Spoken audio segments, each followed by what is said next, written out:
What's going on, Niner fam? It is Peter Lucas. This is the Niner Fanatic Podcast, and we are, as Niner fans, we are all ecstatic.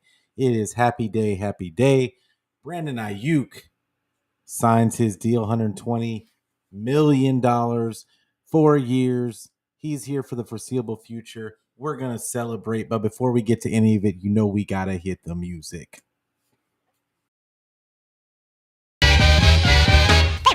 Ladies and gentlemen, I'd like to know, are you ready for start time?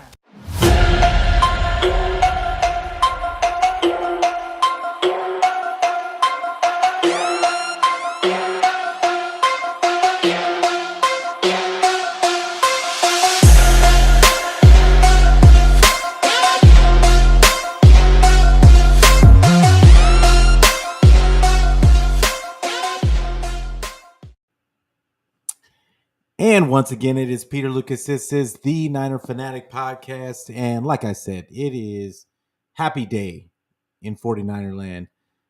Brandon Aiyuk gets his money.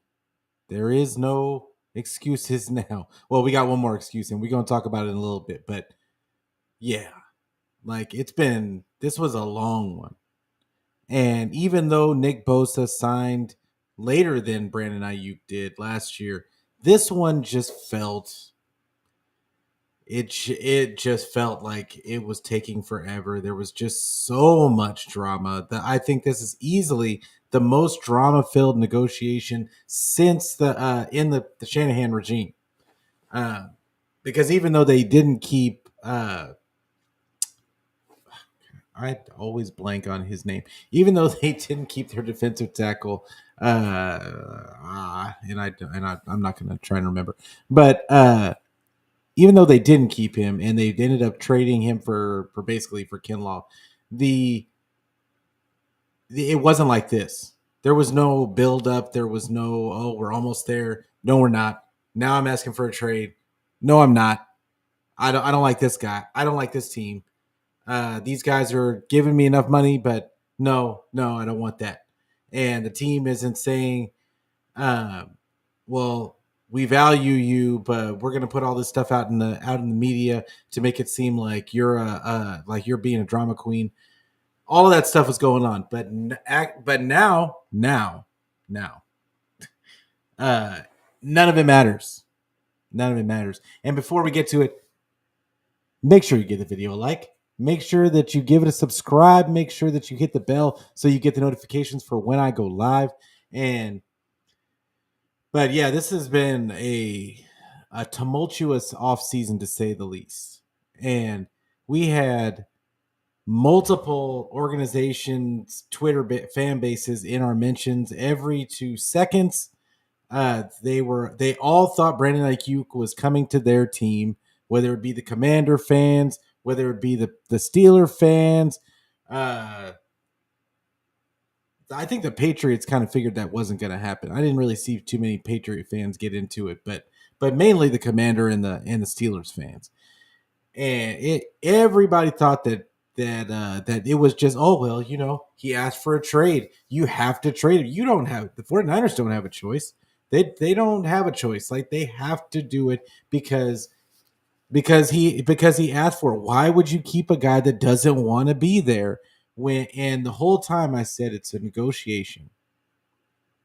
And this is not an I told you so. But the whole time I talked about this situation, I tried to remind people this is a negotiation. There's going to be a lot of things said. A lot of it's not going to be meant. And it's all about creating leverage to end up getting the deal done. Because I believed the whole time that Aiyuk said it many times, that he wanted to play for the 49ers.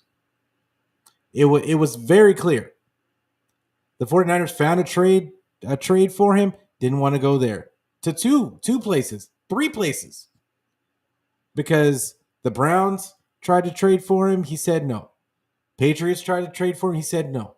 Pittsburgh tried to trade for him, And I'm really not clear. I'm not going to speak on that one because you get conflicting reports all the time. Some people say that he didn't like the offer that they gave, but at the end of the day, the 49ers end up getting their wide receiver one, and more importantly, Brock Purdy ends up getting his wide receiver one for the foreseeable future. And I couldn't be happier because this drastically changes the mantra of the team. And I want to say what's going on to my guy Gammon. Appreciate you coming through, fam. He said, I called BA signing and said Ronnie Bell would be on the 53. Let's effing go. Well, we don't know if Ronnie Bell's going to be there now. Like, because they got 7 wide receivers on the roster. I got to believe one of them's getting cut. So I still think it's between him and Chris Conley. I'm personally hoping for Chris Conley. I like Chris Conley. I think he's a professional. And not that Ronnie Bell, nothing against Ronnie Bell. I go blue, all that. But I just think Chris Conley is a steadier wide receiver out there. When you need somebody to make a catch, he can get you a catch. And Ronnie Bell, I mean, we just don't know what you're going to get when he goes out there. But my guy Brandon in the house, appreciate you coming through, fam. Absolutely, let's go. Oh man, I can't express how happy I am for this just to be over. I was intrigued by it in the beginning. I was intrigued by the whole situation because I knew this was going to end up being a tough negotiation because the 49ers have so much money already invested in their top players.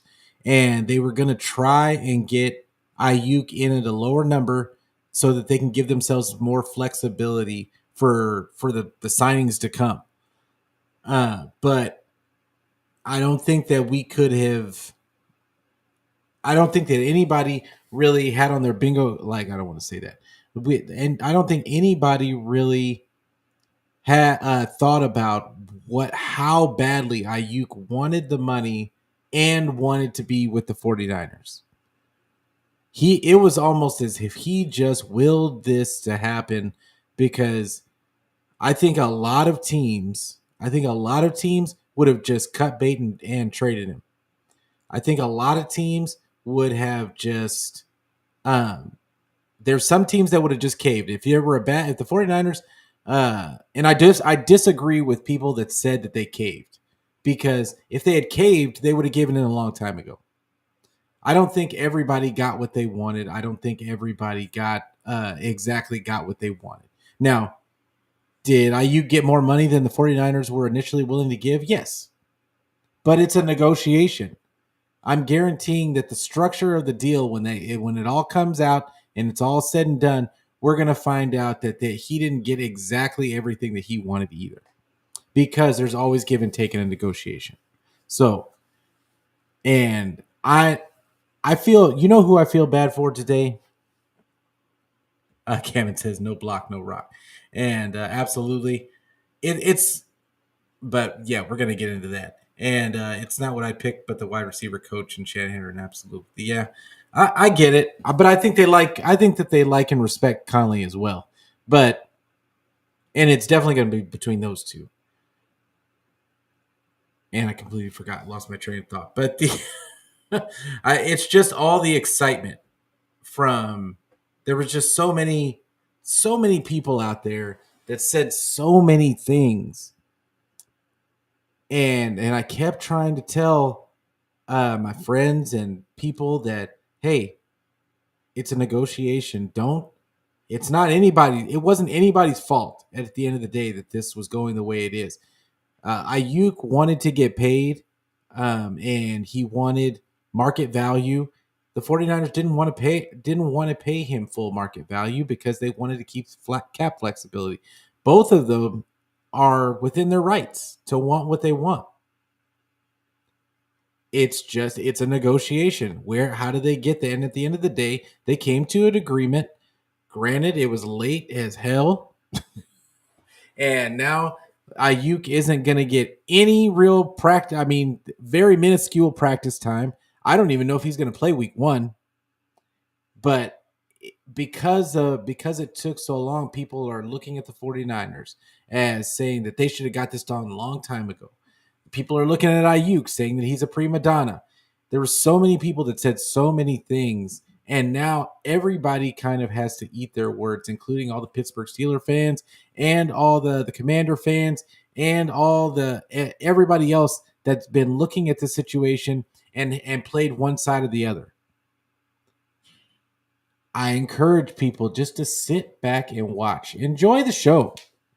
Enjoy the show when these things are happening, because really it's a sport in itself. Negotiations are a sport in itself, and I'm fascinated by it. I love it. So at no point was I stressed out. It's sports. What's gonna happen is gonna happen. Why are people stressed out about what happens with this guy's money? It's granted, the 49ers, they needed Brandon Aiyuk on this team to be the one guy, to be their X receiver. They don't have another guy that can do what Brandon Aiyuk does. Granted, but they're still a good team.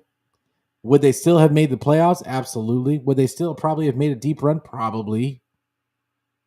But with Brandon Aiyuk on the squad, it changes the dynamic, because now if Shanny, we've talked about this before, if Shanny can figure out the drop back game, figure out a way to and maybe Brock matures a little bit and is able to call some of those protections and cover up some of those free rushers that seem to keep plaguing them in the drop back game. If they can get that sewn up, like the sky's the limit for this offense, because the base of the offense is great, but there's I've talked about it before. There's an artificial ceiling that is put on this offense, but because they only do it a certain way, they only allow the center to call the protections. They don't really adjust the play at the line. They're not moving. They're not motioning Aiyuk around to take advantage of matchups. The offense itself, they don't call plays. Shanny doesn't call plays to take advantage of matchups, which is, it's just really weird. But because of those things, it looks the same every time, and it looks great most of the time. But when it looks bad, it looks bad. So, but with Aiyuk in the building now, you've got a walking mismatch, because he's not going to get doubled. They're not going to bracket him, because you've got Debo on the field, you've got Kittle on the field, you've got CMC on the field. So you're not going to bracket or double. And that's going to give Purdy an outlet every single play. So let's see what happens. But let me see what everybody and the blocking part, Gammon. I agree. Yeah, like I agree. This is because as much as we all love Debo, he is not the greatest blocker. He is not as good of a blocker, and sometimes I would say that he doesn't block at all. And then you've got, of course, you've got Juwan Jennings. But now, what does that do for Juwan Jennings? This signing makes everyone better, because now, can you really double Debo? I don't know if you can double Debo.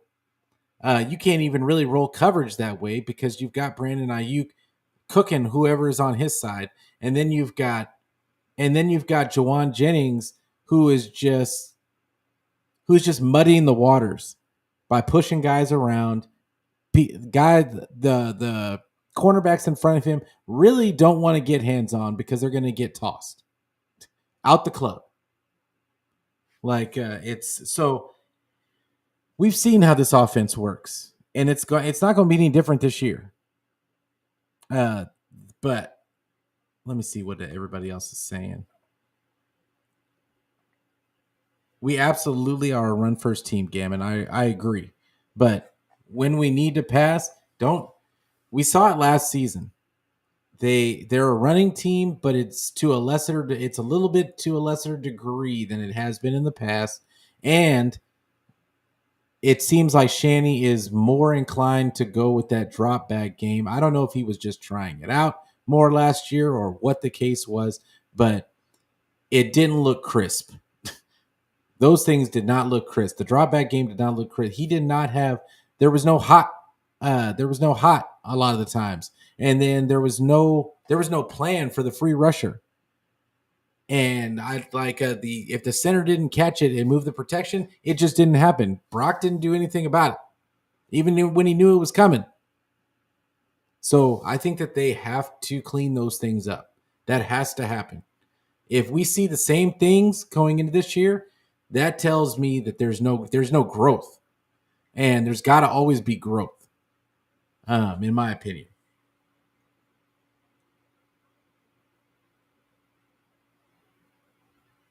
And Gavin says everyone thinks Conley will make the roster over Bell. However, JJ got paid $15 million.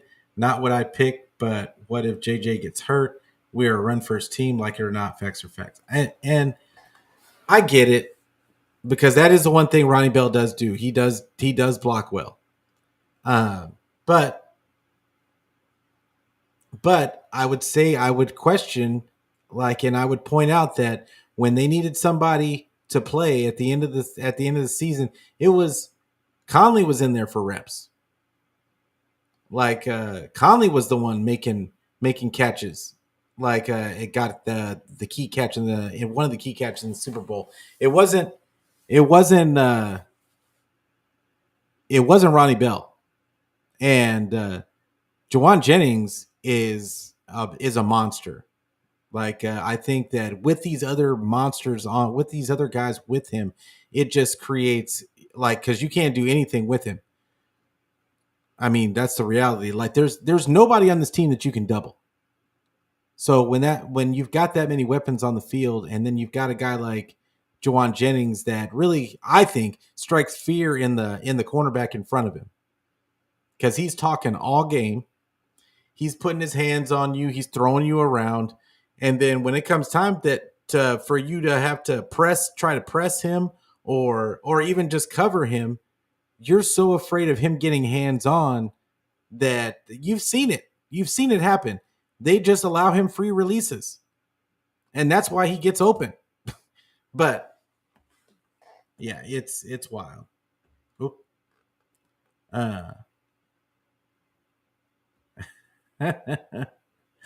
Steve-O in the building. Appreciate you coming through, fam.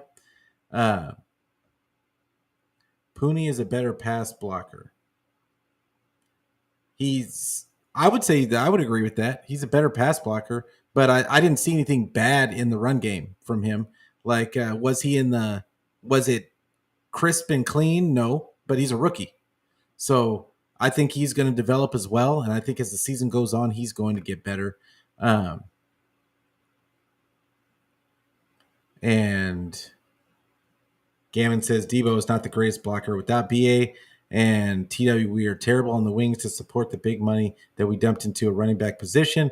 Follow your nose, follow the money. Yeah, absolutely. I agree with that.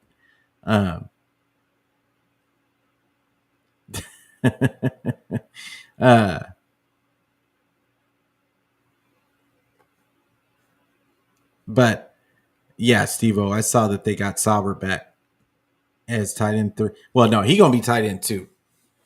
He is definitely going to be tight end 2. I think that the 49ers, just like everything else, they had to do things a little differently. I didn't think that they needed to do things the way that they did.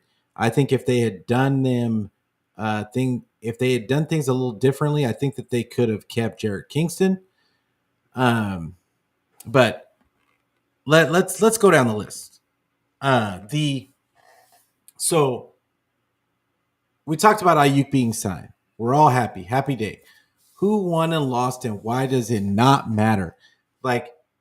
Nobody, like I said earlier, nobody won or lost in this. The 49ers got their wide receiver one. Purdy's got his number one, his wide receiver one for the foreseeable future. It doesn't matter. It doesn't matter. And they're going to re-sign Purdy next year. And people are going to say, oh, well, that means you can't re-sign some of the guys next year. Okay. The 49ers have so many good players. They're going to have to continue to draft well. They had a really good draft class this year. They're going to have to continue to draft well. That's how good teams stay good. It's through the draft. So if I fully expect, I'm not delusional at this point about the tackle position. I will no longer put all my thought processes in what tackle the 49ers are going to draft. Like I've come to the realization that they're just not going to do it. So I fully expect that when Trent finally decides to retire, they're probably going to trade for somebody. And that's how they're going to rectify the situation. I don't think Kyle is into developing tackles at this point. I mean, that's just where I'm at with it. I don't, because if they were into developing guys, they would care more about the rookies Jared Kingston looked good all preseason. They went ahead and waived him and let him get claimed by the Carolina Panthers.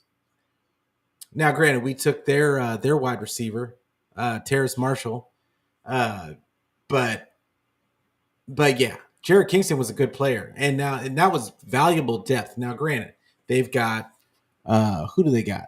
They got Ben Barch, Feliciano's going to eventually be back, and then you got Burford backing up Pooney, and you still got Aaron Banks. So maybe they thought, and I get it that they were trying to sneak him onto the practice squad, but I think they could have done that later, and I think they could have done it differently, so that they could have just kept him in the mix until the other teams had picked over everybody. But you've got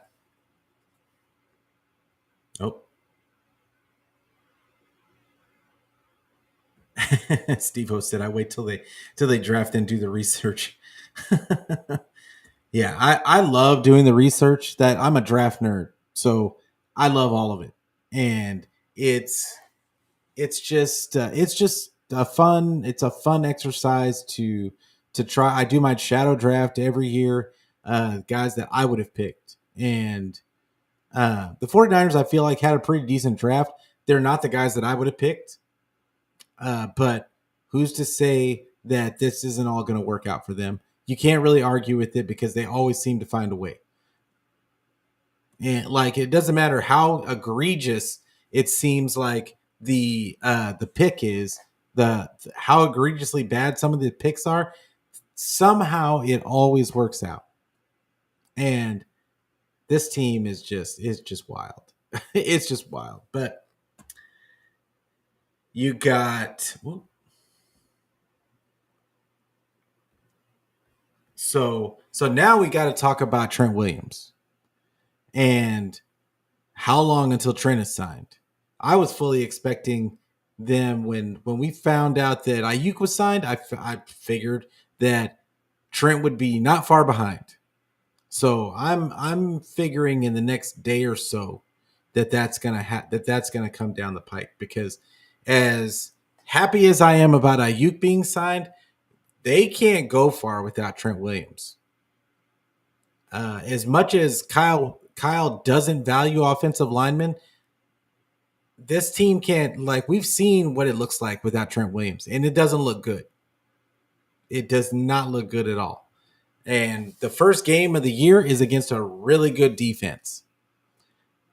With Trent Williams, I'm a little iffy on how it's going to look, because you got Brandon Aiyuk, who hasn't practiced all offseason with the team, and you've got Trent Williams, who hasn't practiced all offseason with the team.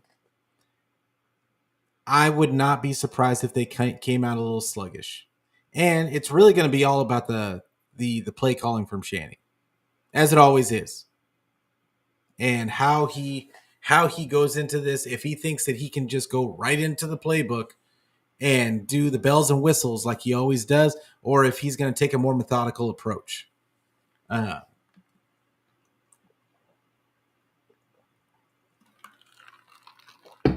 Oh, I got somebody else. Oh, Rick in the house. Appreciate it. Gavin says, I'm going to take my victory lap because I got shit on my by the community for my correct takes. Yeah, you should go get your wins. Like there was, I pulled a couple of receipts on some Pittsburgh fans already before I came on tonight. Like everybody should go get some wins. Like it was ridiculous the way people were talking.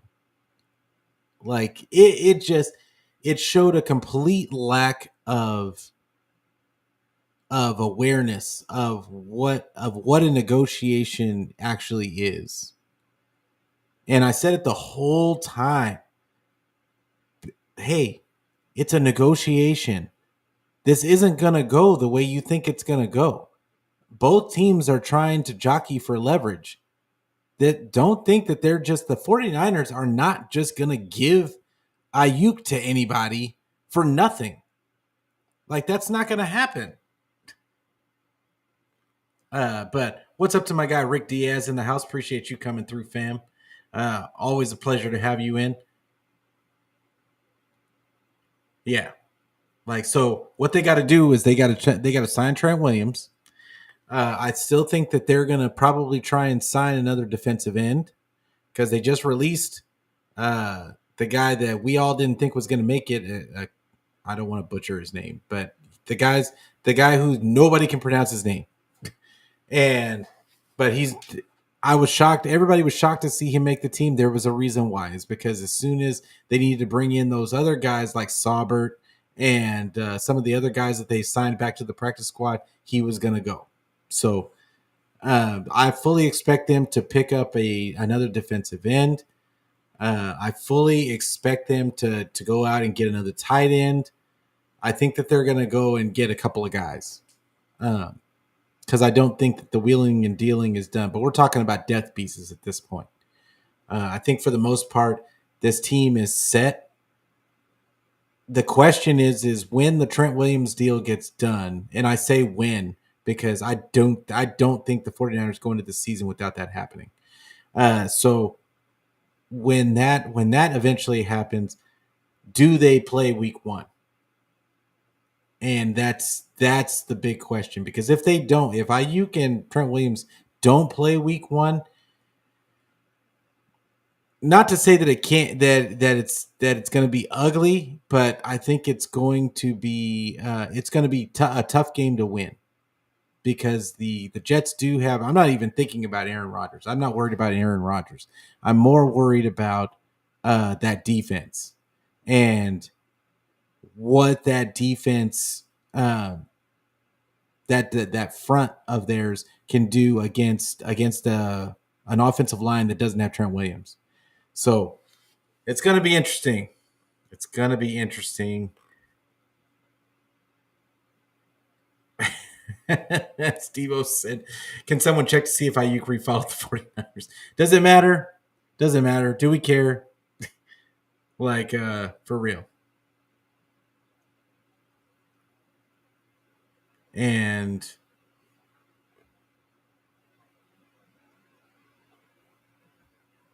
Rick says, all right, what are you saying? Maybe you're right. I'll keep that in mind, but I think the 49ers should come out swinging. They should absolutely come out swinging. It just depends on, I mean, Shanny should be, I mean, the thing about this going against this defense, Saleh is used to going up against Shanny, right? And you've seen it year after year in the training camp, is that this team struggles against this. The offense usually struggles against the defense,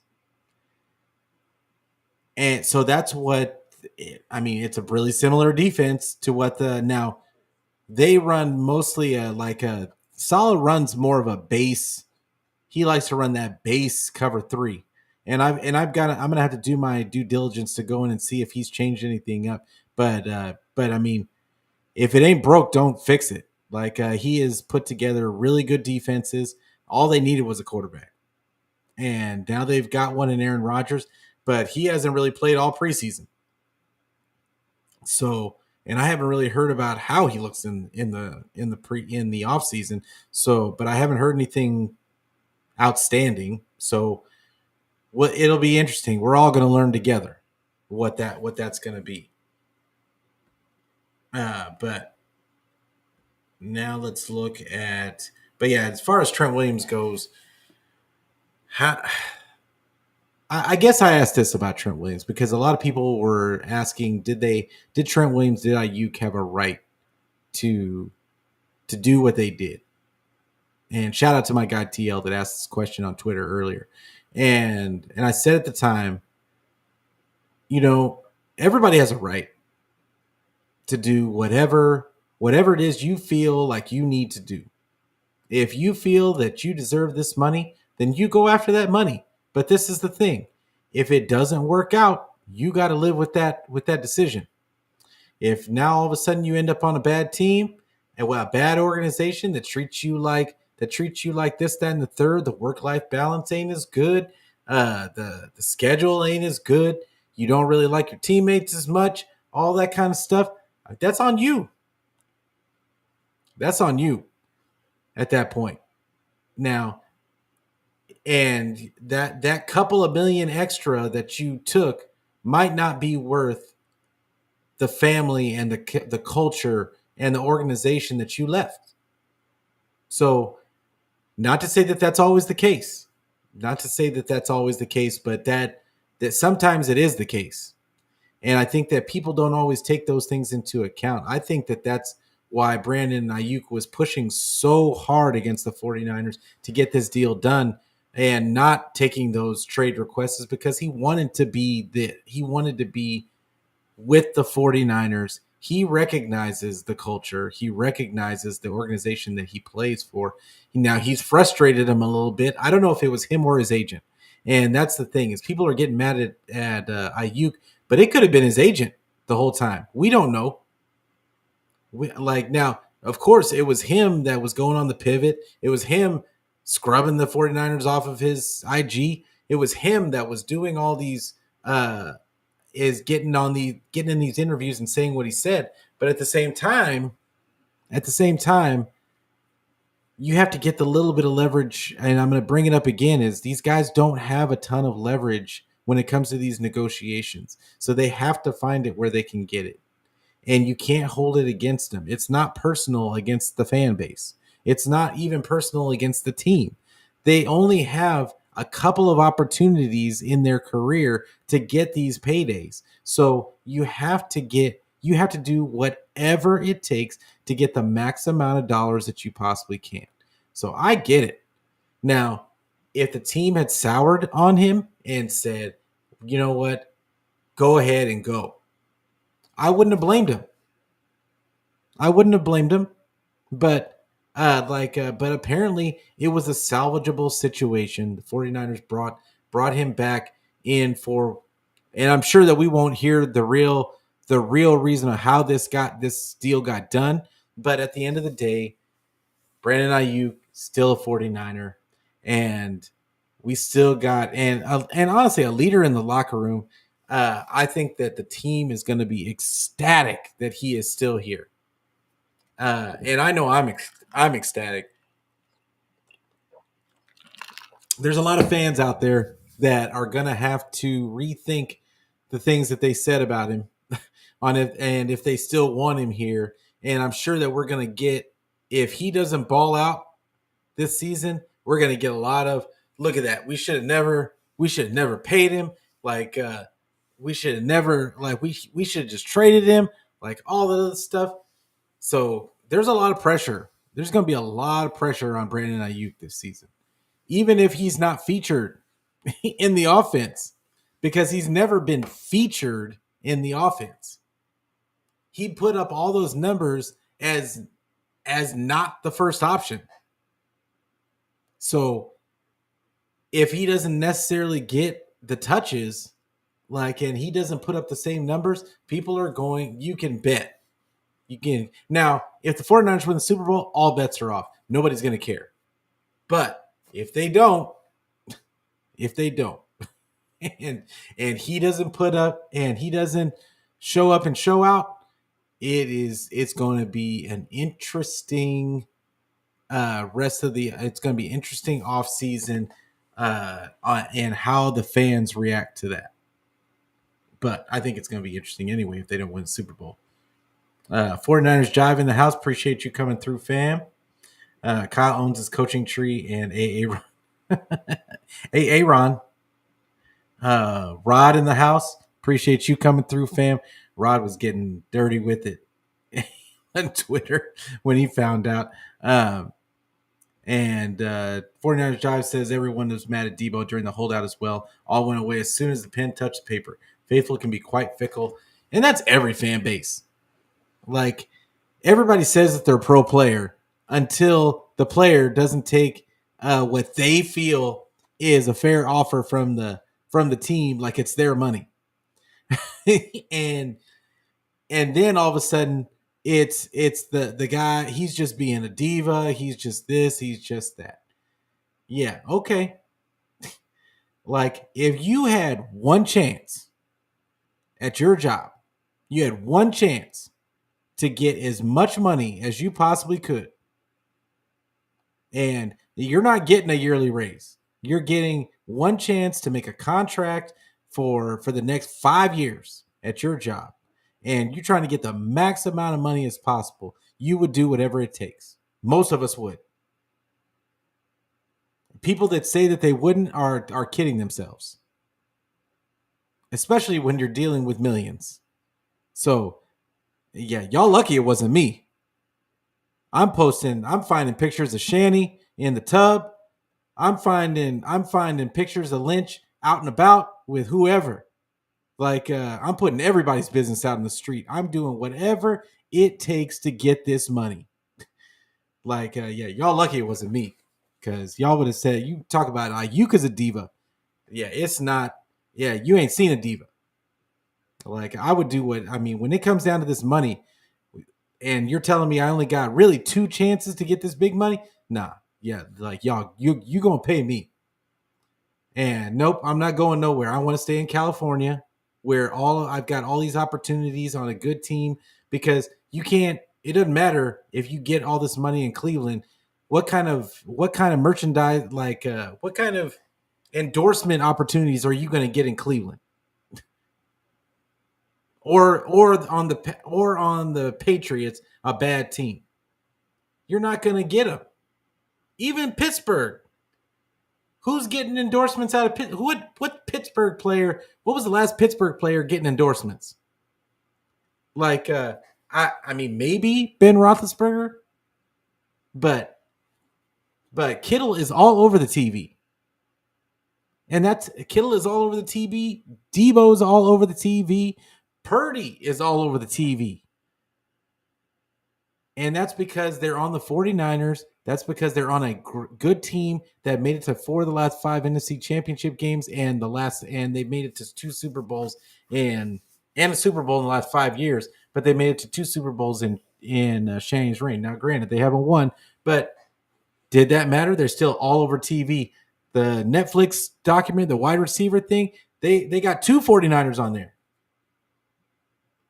Like, so you could say what you want, but like, I'm doing whatever it takes. Y'all would be mad at me.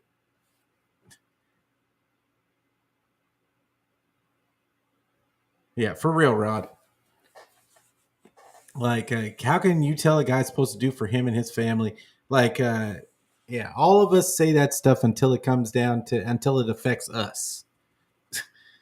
It's all everybody has morals and values until it's us. Like, yeah, it's wild. Like, people say a lot of things, but then when it comes down, but when they say a lot of things, but then they think completely different things once they get off camera or get by themselves. So it's pretty wild. But let's get off that topic. So now, what happens now to the roster with Aiyuk back? And I think that this is going to have a ripple effect across the roster. I'll be honest with you. They kept 7 linebackers. Somebody's not getting kept. I think they're going to try and sneak Tatum Bethune onto the practice squad. Was really impressed with him, but I think he's going to end up on the practice squad. And then you've got him or Curtis Robinson, one or the other. And I wouldn't be mad if it was Curtis Robinson because I really like Tatum Bethune. He screams Al-Shaair to me, and I think with just a little bit of development on because he's really good in the run game, but I think he has something to develop in pass coverage. But I think that is teachable because the same thing. It was the same thing with Al-Shaair. He was really good against the run. He just had to develop against the in pass coverage, and he ended up doing that. It became a very good linebacker, and I feel like he's explosive. Tatum Bethune is an explosive guy. Um, Sad to see Jalen Graham go. I'll be honest, but I think he made a business decision because I think that there were just so many good linebackers for the 49ers that that he saw the writing on the wall and that he probably wasn't going to get on the field anytime soon as a starter. So he had to make a business decision, and I think he has potential. I think it just depends on where he goes and what type of defense they're running, but yeah, hopefully he gets to what he needs. Samuel Womack going to the Colts, I think, is a very interesting signing by the Colts. Apparently, there was a bunch of teams that were trying to sign Womack, which I said on the last episode. I thought the 49ers just didn't value him, but I thought that there was potential there. I saw multiple he flashed all the time, and I just don't think he was a fit for what the 49ers wanted from their cornerbacks. But and did guys make catches on him? Of course. Guys are going to make catches on every cornerback. But at the same time, for the most part, he made plays. And you can't always teach that. You can't always teach that. I think honestly, I'll be honest with you, I think he's better than Darrell Luter, but I think Darrell Luter was younger. And they had more control over his contract. So I think that's why they kept Darrell Luter. But Sam Womack, I just don't think that they liked him. I think it was personal because he would flash on the field and then we wouldn't see him again. So it wouldn't surprise me. Yeah, I agree, Rod. Curtis Robinson can go to the practice squad. I don't. Yeah, and this is another point. Womack was better than Ambry Thomas, and now Ambry Thomas is on. I mean, they might as well have already put him on IR, and they could have kept Womack. I don't understand why they waited to put him on IR, and then they lost Womack. I mean, he at the very least he was a valuable depth piece, and I saw it on Twitter. A lot of people kind of poo pooing Womack, but you say all that stuff, but then when you need that depth piece and people get hurt, you want guys out there with experience. You don't want the guy that hasn't really played out there when you need him. So, but it is what it is. And Ambry just, I mean, Ambry just he's not good. He's not good at this point. I think we can all say that. So, but he's still a 49er. He's still a 49er. But who was the other guy? So Kingston, we lost Kingston. They did sign Terrace Marshall, who was a shadow 49er for me. I did have him drafted in his draft year. What was that, 22? I had drafted him, I think, in the second round. I thought he was going to be really good, but I think he is a prime example of what happens when you don't go to a good situation. You can have all the talent in the world and all the potential in the world. If you go to a bad team, bad coaching, it makes a difference. And not every guy can just overcome that. You've got special guys out there that it just doesn't matter. It just doesn't matter. But Terrace Marshall, I don't think he was that. good. He was just, I think he's got all the measurables. Can he put it all together? Can he learn the offense? I don't think he's a real big run after the catch type of guy, but I do think that he can stretch the field. He is fast, and he's a big guy, 6'2", 200, and pretty good wingspan. So I think he's going to be better than what I I wouldn't be surprised. Like I see him on the practice squad this year. Would not be surprised at all if somehow he makes it onto this team later on down the road, and I wouldn't be surprised if he ended up getting cut because you never know when these guys get on these bad teams and they develop bad habits, and sometimes the new team that they go to feel like they can't salvage them, they just cut bait. So, and now that Aiyuk is back, who knows what Pearsall looks like when he finally gets healthy? If they've got him and Cowing and all these guys, they might just say, I mean, what do we need this for? So, who knows what's going to happen there? And what else? What else we got? So Jared King. Oh, Cody Schrader was the other one. They ended up going to the Rams. I don't care. I'll be perfectly honest. Cody Schrader didn't show me anything. I don't know how David Lombardi got on there and lied about Cody Schrader saying that he impressed. I don't know how anybody gets out here and lies and say that he's impressive. He's a guy. He's a guy. I don't see him doing anything. He didn't, at the very least, he didn't do anything in the 49ers offense. And people would say, "Oh, well, he was playing with the third stringers."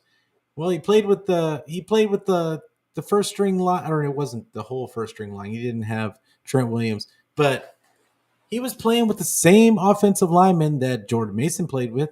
He played with the same offensive lineman that Patrick Taylor and Keyshawn, whatever the other guy that's not here anymore. He played with all those guys. They played with the same offensive line, and he did not look good at all. So and now he's a Ram, so he's just the enemy. Yeah, like, I mean, you're the enemy now. I don't care. You trash now to me. Gammon says, I want to take the time to honestly say that Peter Lucas needs to be paired on larger platforms on other shows and streams. Please make a point to champion his name to other content creators. You know, I appreciate that, Gammon. Like, I love doing this. I love having all of you guys in here, getting your takes off as well as mine, because it's a family. It's a family, and we're all figuring it out together. So, but I appreciate you, bro. Like, and everybody in the chat, you guys get wild every show. Yeah, we're just here, all here, trying to figure out this thing called the 49er team. But 49er Jive says, Marshall feels like he was BA insurance for sure. Absolutely. Think Slick Rick can be Kirkland signature Debo next year if Debo becomes a cap casualty. I think that was the plan. I thought that was the plan, but I had this feeling that that's why I have this feeling that is the reason why they were trying to lowball BA. And I could be wrong, but I feel like that was why they were trying to lowball BA to begin with, is that I think they want to try and keep both of them. I think that was the big deal because Kyle loves him some Debo. He lets Debo do whatever. He expects Brandon Aiyuk and all the other receivers, they got to block. They have to run their routes on time. Everything has got to be perfection. Debo doesn't have to do none of that. Debo doesn't have to be crisp on routes. He doesn't have to beat his man off the line. He doesn't have to block.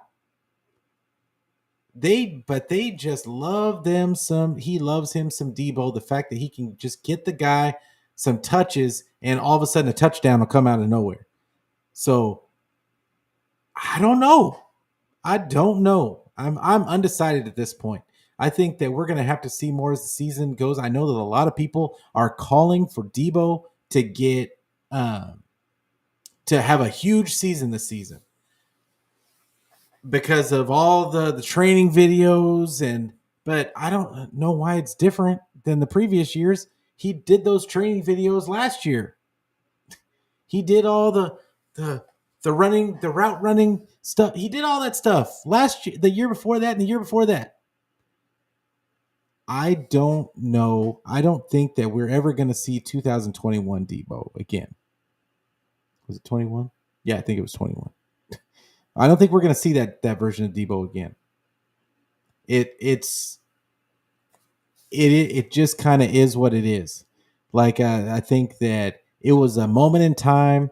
Nobody had seen the wide back stuff, and now the wide back stuff has become kind of cliche, and it doesn't really work anymore.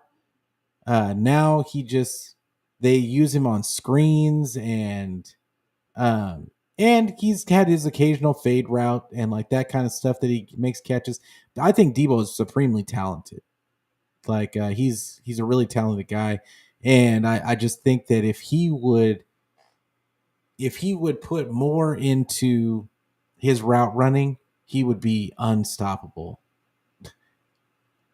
And if he put as much into his blocking, it would be. I mean, this offense, like I mean, it would be silly out there. But I feel like he thinks he can take it to the house, which is, and you can't really argue, but I think he thinks he can take it to the house on any given play. So,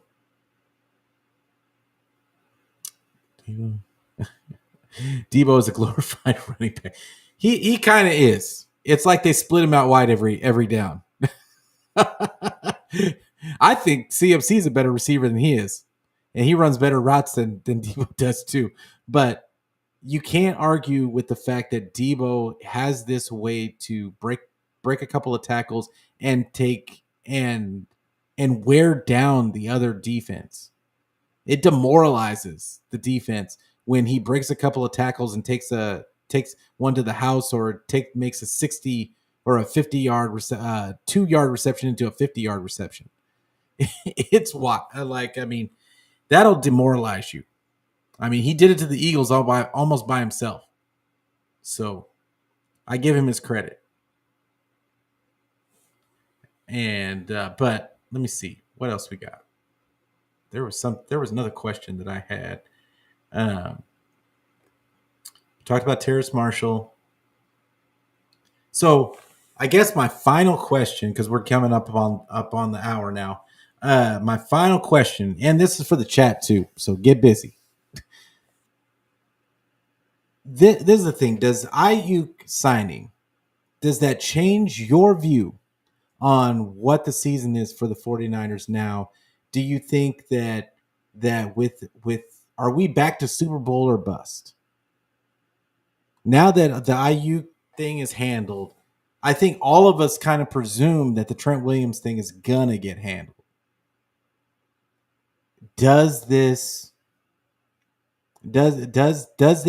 put us over the top, or are we right back where we were last year? And if we all think that we're right back where we are last year, what's going to be different? Because there's a couple of differences that I see. I think that the defense is going to be more aggressive. I think the defense is going to be more aggressive than it was last year. I think that that's going to be a change, and I think that can be if we can marry the defense that we had while D'Amico was here to the offense that we had last year, I think that it could be pretty deadly. But for the offense, the other question, the question is, does Brock mature? Is he allowed to mature? Because I know Kyle said that he has the autonomy to do whatever he needs to do and change the play if he needs to. But does Brock really have the autonomy to do that? And will Brock do that? And not just allow the bells and whistles of Shanny's offense, allow those to take hold and to be the end all be all, and think that has all the answers, because it doesn't. We've seen it. It doesn't. You're gonna have to tweak some things. You have to tweak. Everybody has to tweak things to get better. And Shanny said this himself. You're going to have to throw some change ups. So what are those change ups? And I'm interested. I'm fascinated to know what those change ups are going to be. And because if they go into it with the same premise that we're just going to trust in the Shanny offense and we're just going to run these plays and we're going to keep doing the speed motions, the motions on every play, and we're not going to move Aiyuk around the formation. We're not going to create mismatches. We're not going to do those things. I feel like we're going to be in the same spot. But I think that this offense could be completely unlocked if they would just motion Aiyuk around this formation and create those mismatches and open things up. Purdy, I think the way that Purdy can see the defense in front of him and how it affects the play, I think that just those couple of little things could really open his eyes and unlock the rest of his potential. Do they do it? That's the question. And I could be wrong. And they could just go out there with the Shanny offense and just the defense being going back to being the old defense, aggressive defense could be enough to get them over the hump.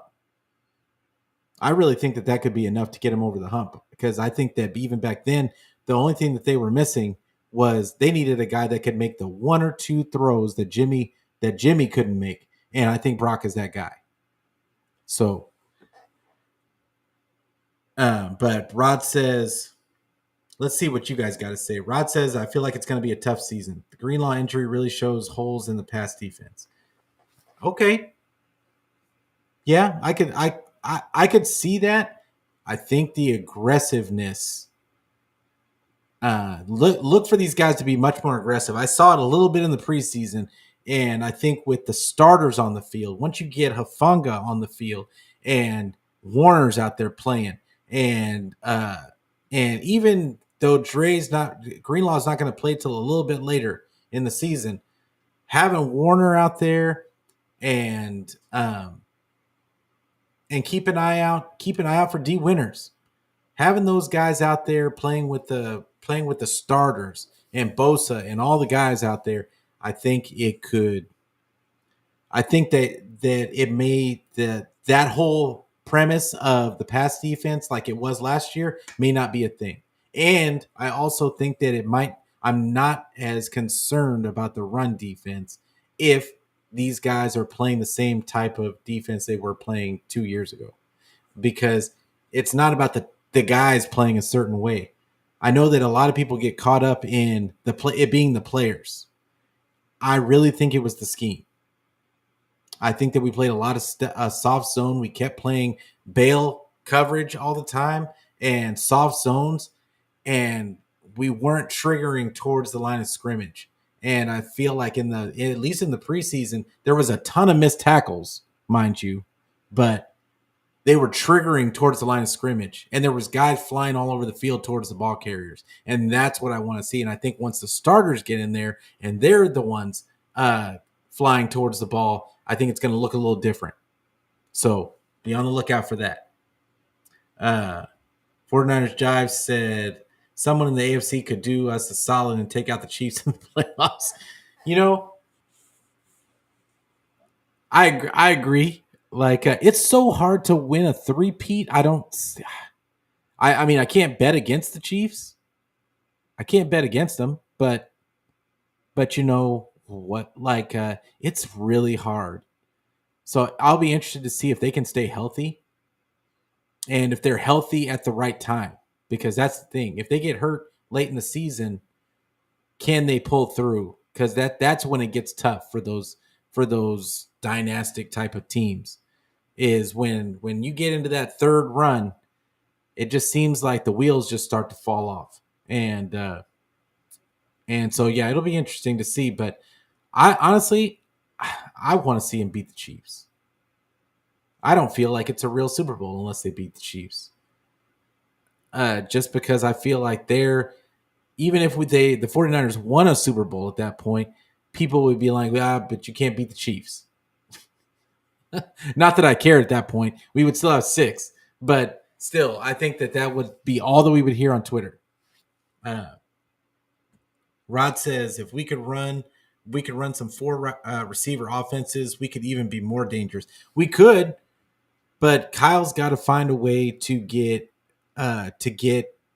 his drop back game in order and give Brock some outs.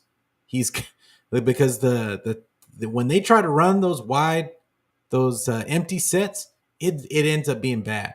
It doesn't look good. Like, so this could be something that we look for Kyle to develop. Because he needs to develop as well. So it's not just Brock.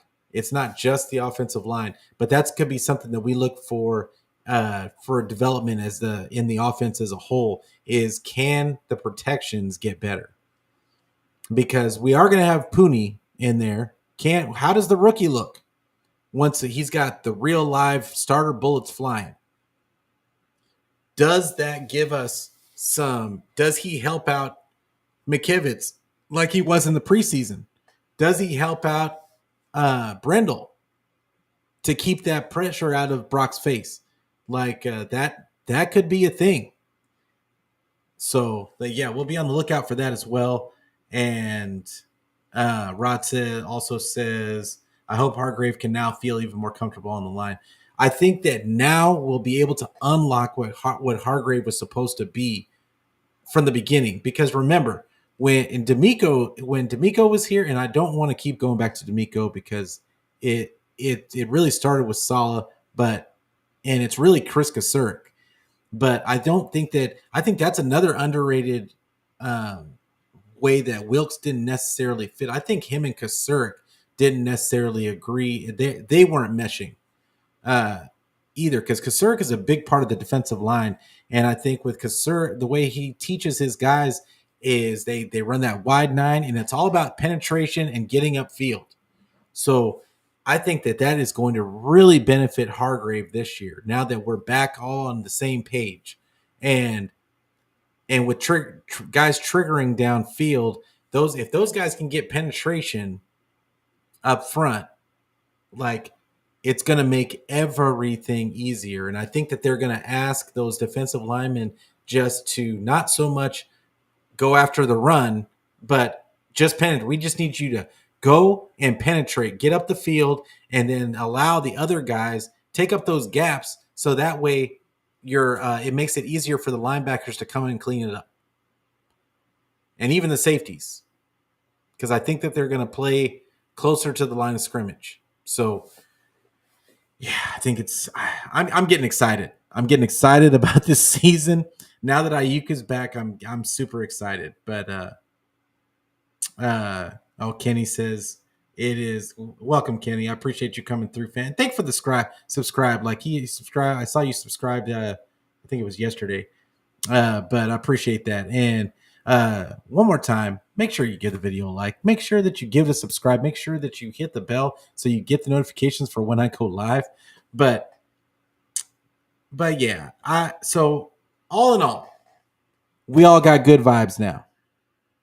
Aiyuk in the building. Trent, I really believe, is going to be in the building sooner than later. It all comes down to, are they going to play week 1? I don't know that they are, but I get a better vibe for the season. I think that the 49ers might end up starting off a little slow, but I think that by the end of it all, they're going to have 11, 12 wins. I think that they got hurt early with a lot of soft tissue injuries, but I think that this is a great team. I think that the defense is going to go back to its old ways. It might not be the 2019 defense, but I think it might be the 2022 defense, and which is still a really good defense.